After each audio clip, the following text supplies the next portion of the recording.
नमस्कार, डिजिटल आदिवासी पोर्टलवर पुन्हा ॲपल स्वागत आहे. पाहूया आजच्या बातम्या.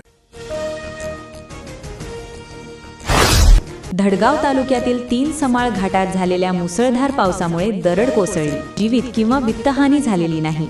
या घटनेची माहिती मिळताच प्रशासनाने तातडीने दखल घेऊन घाटातील रस्त्यावरील कोसळलेली दरड व दगड जेसीबीच्या सहाय्याने बाजूला करून वाहतुकीसाठी रस्ता खुला करण्यात आला.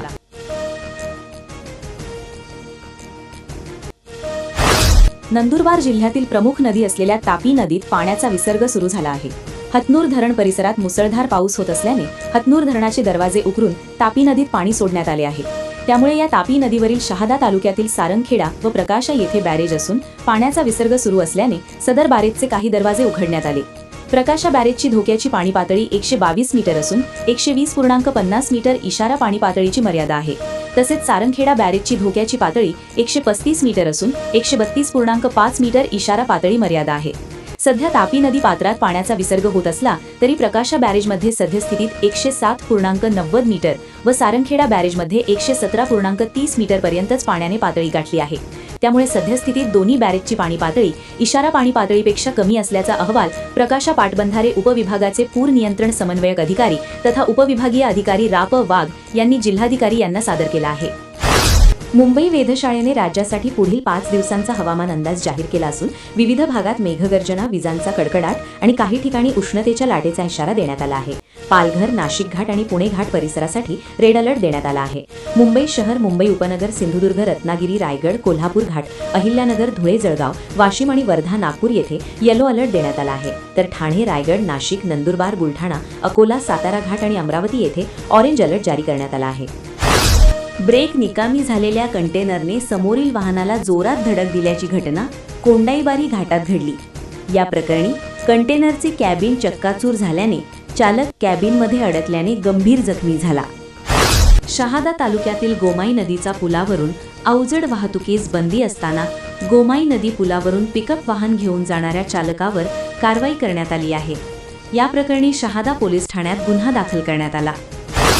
राज्यात वाहन चालक परवाना मिळविण्यासाठी 1 ऑगस्ट 2026 पासून नवीन नियमावली लागू करण्यात येणार असून त्यानुसार महाराष्ट्र अधिवास प्रमाणपत्र अनिवार्य करण्यात येणार असल्याची माहिती परिवहन मंत्री प्रताप सरनाईक यांनी विधानसभेतील प्रश्नोत्तराच्या तासात दिली.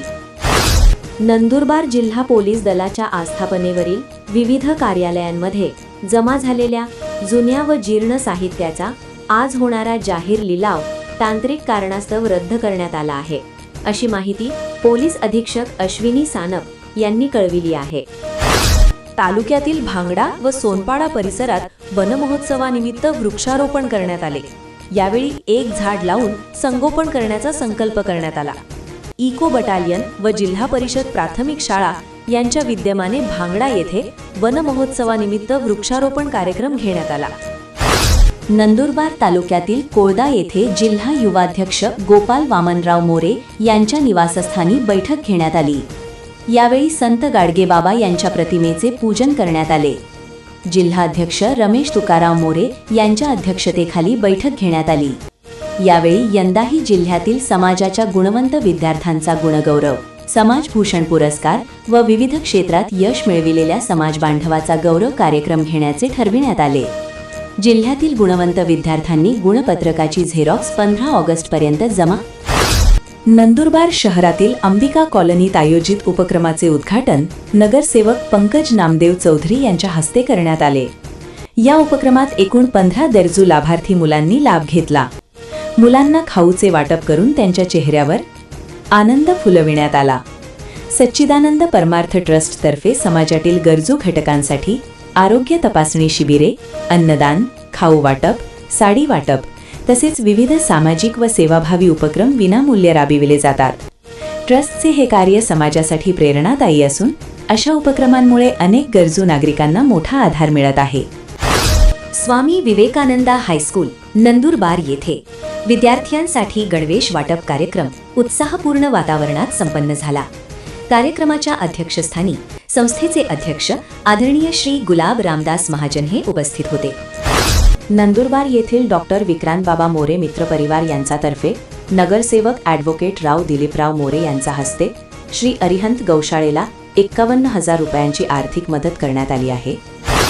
नंदुरबार तालुक्यातील चौपाळ येथे कृषी विभागामार्फत खरीप हंगाम महाडीबीटी पोर्टलद्वारे नोंदणी केलेल्या व सोडतीत निवड झालेल्या गटातील पात्र शेतकऱ्यांची गाव बैठक घेण्यात आली. यावेळी राष्ट्रीय अन्न सुरक्षा अभियान, पौष्टिक तृणधान्य बाजरी व कापूस क्रांती योजनेअंतर्गत क्लोजर स्पेसिंग कापूस लागवड घटकासाठी कापूस बियाणे वाटप करण्यात आले. नंदुरबार जिल्ह्यातील लोणखेडा, शहादा शहर, मसावत, तळोदा शहर, तळोदा ग्रामीण आणि अक्कलकुवा मंडळांचा दौरा भाजपाचे उत्तर महाराष्ट्र विभाग संयोजक विजय चौधरी यांनी करून पदाधिकारी, कार्यकर्त्यांच्या बैठका घेतल्या.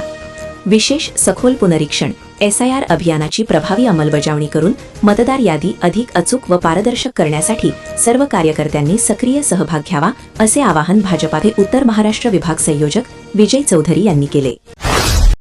अशाच नवनवीन बातमीसाठी आपल्या YouTube चॅनल डिजिटल आदिवासी पोर्टलला सबस्क्राईब करून घ्या.